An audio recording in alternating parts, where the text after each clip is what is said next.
Welcome to Burlap Teachers. Enjoy the video. You begin by preparing both devices. This saves time and prevents errors. Turn on Bluetooth and location on the iPhone, then open the Galaxy Wearable app. It detects nearby watches. Power up the Galaxy Watch, pick your language, and tap Start on the watch face. Once done, allow the app to search. Make sure notifications permission prompts appear. You do this now because initial permissions let the phone complete a secure pairing. Without them, features like notifications and health sync won't work properly. You now confirm pairing. When the Wearables app finds your watch, select its name and compare the pairing code on both screens to ensure they match. Tap Pair, then accept Bluetooth and notification permissions so alerts reach the watch. Next, allow location access for workout GPS and enable Siri shortcuts if you want quick voice actions.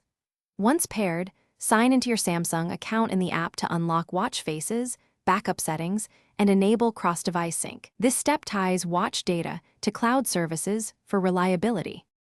Finish the setup by installing the companion apps you need and enabling health sync so workouts and steps transfer to iPhone apps. Customize watch faces, quick settings, and notification filters so you only get what matters. Test a call and message to confirm function.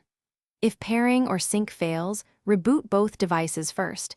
If the problem persists, reset the watch to factory settings and try pairing again. That often clears corrupted Bluetooth states.